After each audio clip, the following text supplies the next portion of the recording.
Hey everyone, welcome back to the channel. Today's video, we're going to be talking about the HeatCore X Series container. This is a rack hydro-cooled container that's used specifically for WhatsMiners. We're going to be talking about what it provides, all the pluses about this container here. Negatives also, we'll be looking around at the quality build, making sure it's good or not, and reporting to you guys in this video, letting you guys know what we think, showing you guys around this container. So if you think that's interesting, you know what to do here. Like on the video, subscribe to the channel, go to cryptollc.org. If you're looking to build a farm, you're looking to host, we have hosting available in the United States, 30 megawatts. It's in Nebraska, New York, Washington. So you guys check out our site and get in touch with us for hosting. Also build new data centers. So you're looking to build a data center for yourself. It could be hydro, immersion, or air, any of those. You can also transfer your miners over once you're done with your farm. So you can host with us while you're building out your farm. And then once your farm is complete, your hosting contract will then end immediately, and we can ship your miners to your new farm. So you don't lose any time, right? You're not waiting for your farm to be complete and have nothing to go. You know, you're kind of just building out your farm, but you're not mining anything. You can mine with us while you're building it out, and then when it's complete, you just transfer over. But today's video, we're gonna be talking about this container here, and I'll be showing you guys the new WhatsMiner M60S Plus 17 joules a terahash. This is at the conference, by the way, Nashville 2024. Day 3, WhatsMiner just released these new miners. And these new miners, this is the air miner. There is, they have some pamphlets over there for the rack miners, but they fit in here. They're the same 17 watts terahash. They are, I think, 380 to 450 terahash. So those rack type miners will fit, or should fit, in this container. All right, before we get started, Bitcoin saves your wealth and Jesus Christ saves your soul. All right, let's go. Let's get started on this container here. So this container, let's take a look, and we're going to be kind of feeling it out. So that's one of the ways you can tell if a container is of better quality. Is like some containers you walk into, the Ethernet cables feel cheap, the wire feels cheap, the metal feels cheap. You know what I mean? You just look around at the build quality and you're like, this kind of feels flimsy, this kind of feels cheap. And then some containers you walk in, and there's some ones out here by Giga container out there. Actually, it's back there. See where it says mining station lounge on that blue sign?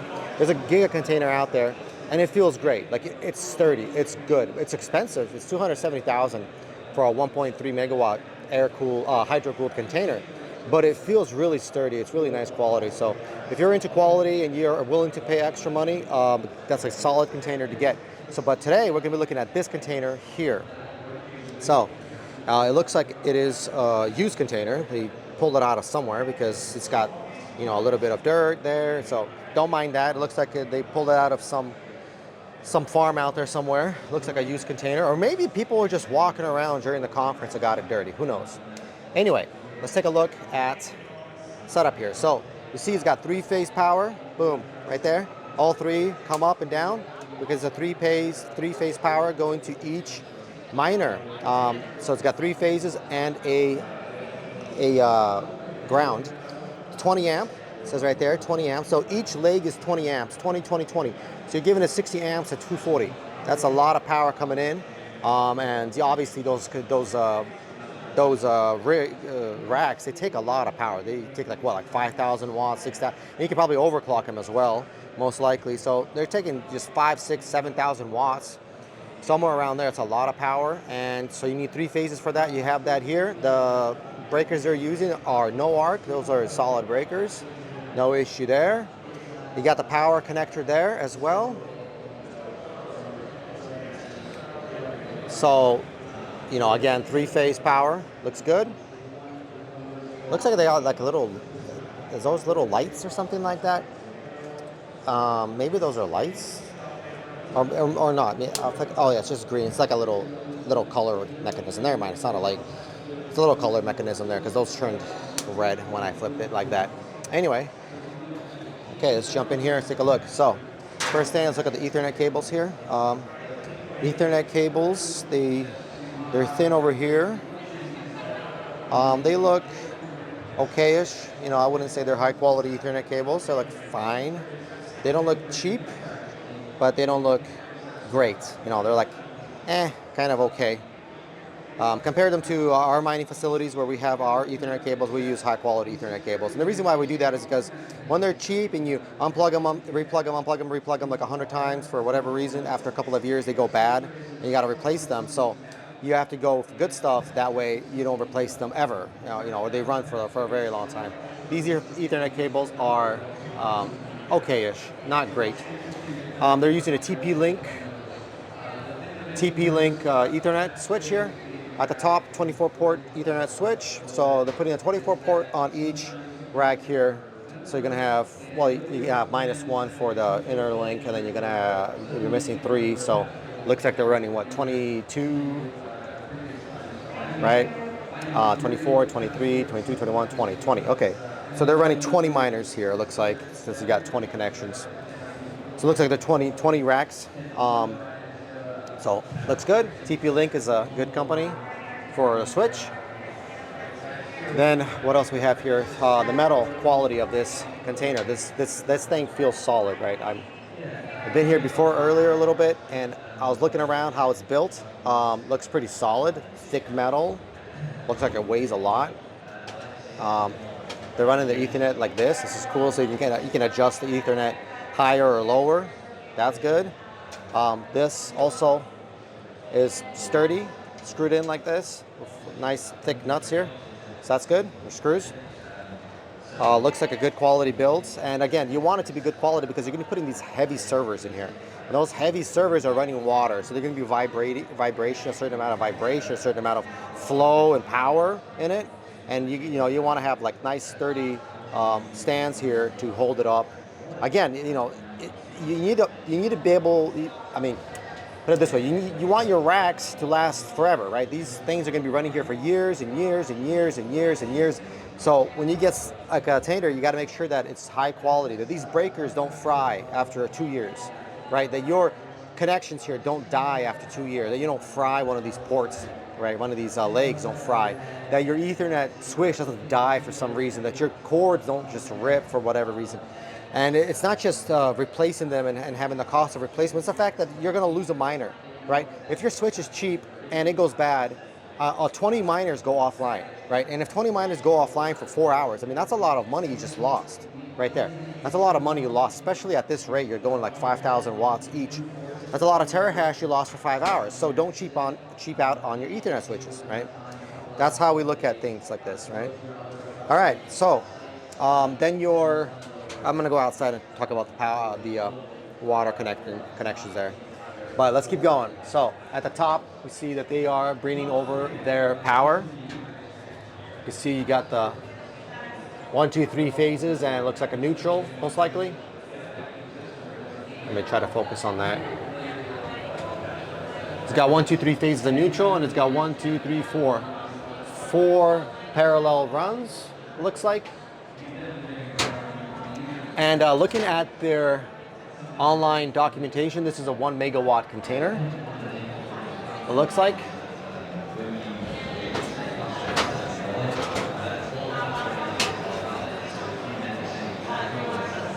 And on that side, they also got those runs coming in. So they're bringing wire directly from this cabinet to each of these rows. So it's gonna be interesting to see their electrical diagram once you get a copy of their container there. Take a look at the electrical diagram, but look how they set this up. So this is a 3,200 amp breaker. It looks like it's just, like, we don't have the documentation for this, but I'm just gonna be going off of what I see here. So maybe there's another breaker in here somewhere, maybe not, I don't think so. It's the only one I see.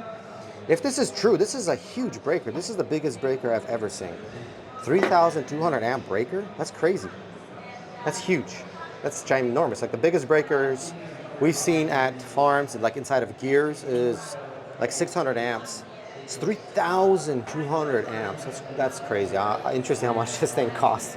Probably costs a lot. But yeah, you got buttons here. So charge screen okay, switch on, closing button, opening button, switch off. Again, you're gonna need a manual for all of that to see what you gotta do. There's some information probably with your power. Also breaker information here. And then over here, this is most likely where you're gonna have your information like flow rate, water temperature, inlet temperature. outlet temperature, and so on. Man, it looks pretty dark. I'm trying to see if I can get some good shots on this camera. But it is dark in here. There's no lights in here, by the way. That sucks.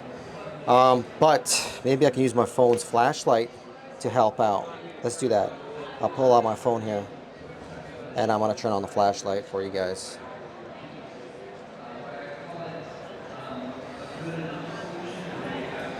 All right, check this out. So you have breakers, looks like control panels, controlling the flow, getting information. Looks like a bunch of electronics. See there on the bottom,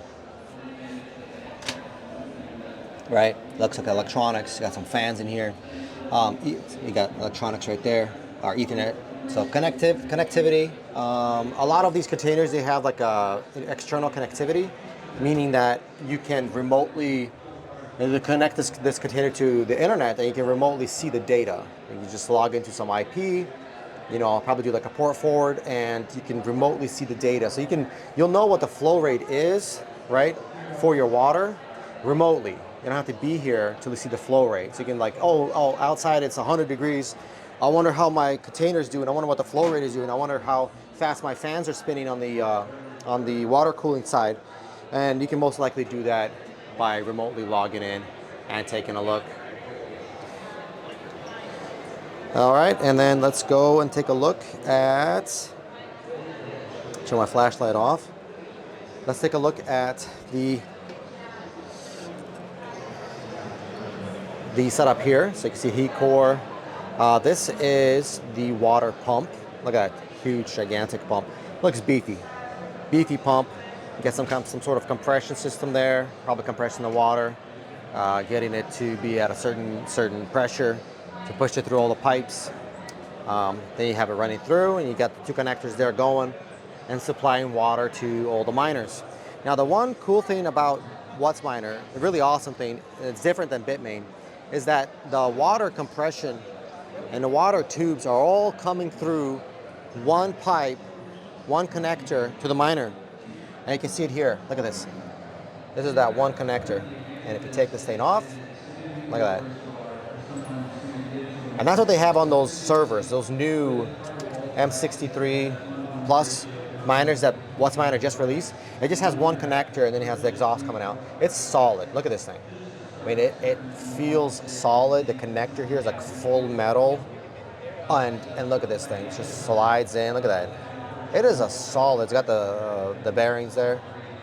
It's a solid connector. It's really good. It looks like a high quality. So they did not cheap out on that. That looks solid. That's really important to not have any leaks. And then you can see the water here. See that? Coming in. Again, I do not have the diagram for this container. I tried to find a salesperson out here that could help me. I wanted to talk to them and go through all the details, but they're not here. So I'm guessing, you know, how the water is circulating through here. If both of these are cold, or one of them is hot, one of them is cold, one of them is hot, or maybe they're both hot coming out there and cold's coming in from the bottom. I do not know. Something like that. Either that's cold, that's hot, you know, or they're both cold and then the top is two hots, whatever it is. But the important thing is we're looking at quality, we're looking at the setup here. Again, this is a megawatt. So you can see how small this is, right? You see how small this container is, and it has all the miners fit in here. It's got the pump and the, looks like the pressurizer in here. But it does not have, see it's missing? It does not have the actual cooling. So the cooling is gonna be about the same size. See how long this container is? Just imagine another long cooling container here. And that cooling container is going to have your radiators, your fans on it, and it's about the same width, about the same length, and the same height. So just double this, that's going to be your cooling container. So this is a megawatt. Now, why would you want something like this for your mining facility versus air? So one of the reasons is if you are trying to get rid of noise, this will significantly reduce noise, obviously. Your mining facility will be a lot more quieter.